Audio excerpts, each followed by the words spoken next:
And now we are going to talk about what we can do to help fight corruption. Hindi lang yung magrarayot, magrarally, magbabara sa kalsada, so on and so forth. Well, this is Pinoy Extreme. Let's do this. This is Pinoy Extreme. Alam mo, in fairness, mga kabatas natin, no? Sabi ko nga sa inyo, I've been closely working naman with Mayor Magalong dito sa ICI na yan. All praises siya kay Secretary Vince Dizon. Mabilis talaga siyang umaksyon. Meron lang mga tao rin na mabagal na sometimes frustrating. Tapos dito sa nangyayaring yan, mga kabatas natin, dapat hindi lang sa Baguio, dapat ganyan. That's why, mga kabatas natin, ang hiling ko lang, the mayors of the different provinces, governors of different provinces, mayors of different municipalities and cities, dapat please, kung alam nyong may anomalya dyan, communicate with Secretary Vince Dizon. And katulad din nung sabi or hiling ni Vince Dizon, pag may nakita kayo na hindi tapos na project, low standard or substandard, and worse, ghost project, picturean nyo, ipadala nyo sa kanya. With that simple steps, you could help make the investigation faster by identifying the exact projects. Para at least man lang, no, kung may anomalya dyan, masuspindi rin preventively kung sino yung mga taong sangkot dyan for us to preserve the evidence.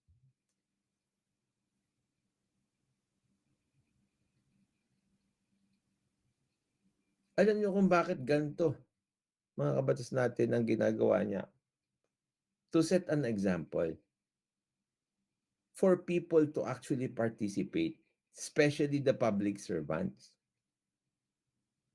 Hindi ho kaya ni Mayor Magalong ito. Hindi ho kaya ng ICI ito. Lahat dapat dito mag-participate. Kung kayo puro duda lang at walang ginagawa, ba't di nyo subukang tumulong? Kasi Filipinos have the notion na kung saan pag ginawa nila itong pagrarally na to, tingin nila nakakatulong na sila. Well, at the very minuscule level, yes.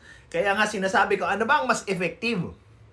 Yung maghanap ka ng ebidensya, makipag-communicate ka sa different government offices na nag-iimbestiga ng korupsyon, or magngangawa ka dun sa kalsada. Magbabato ka ng pulis, maninira ka ng motor, manununog ka ng kung ano-ano, babasagin mo yung stoplight.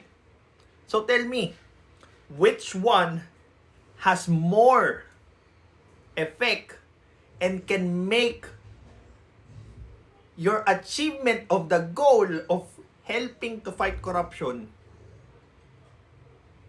which of them would make it more effective? Because this really is the step that they will undertake.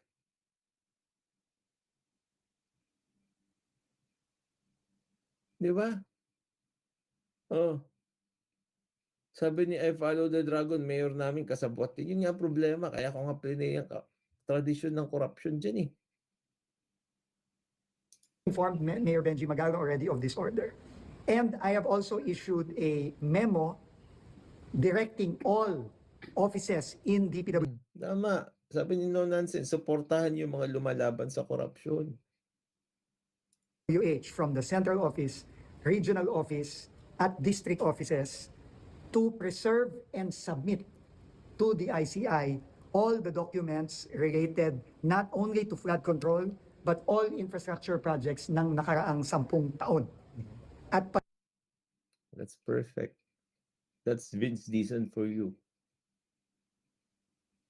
Oh, may na-produce ba na ebidensya or tulong sa pag-usad ng kaso yung pagngaw-ngaw nyo sa kalsada, yung paninira nyo ng properties Yung pagbasag nyo ng stoplight, panununog nyo ng backhoe, panununog nyo ng motor, pagbasag nyo sa Sogo, wala. It made you feel good kasi sa tingin nyo may ginagawa kayo. Pero in the actual sense of making the case progress, wala. Nada. Wala. Alam niyo yung problema namin yung subpoena. Kasi we have to subpoena everything. Pinagaan niyo yung trabaho ng ICI. Through an administrative order. Perfect.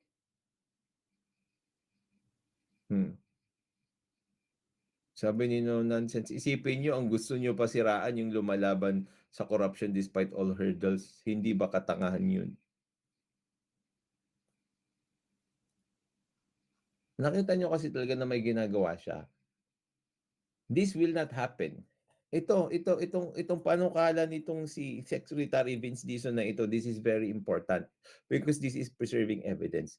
And this would have not happened if not because of the zealousness of Mayor Magalong na panagutin yung mga tao. O, di ba? Pwede naman mag-rally si Mayor Magalong dyan sa EDSA to boost popularity. Ba't hindi niya ginawa yun? Kasi alam niya na mas may silbi yung actual na aksyon kesa magngangaw-ngaw ka at magbigay ka ng speech dyan sa EDSA or sa kung anumang rally nung nakaraang linggo. And look, yan yung mas better progress kesa doon sa kiniklaim ng mga pro-rally, pro-riot na mga Pilipino.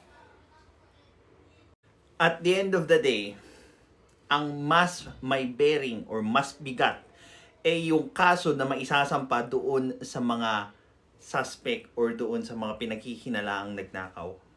Hindi yung lakas ng sigaw or dami ng mga nasira nyo doon sa rally. Well, this is Pinoy Extreme. Have a good day.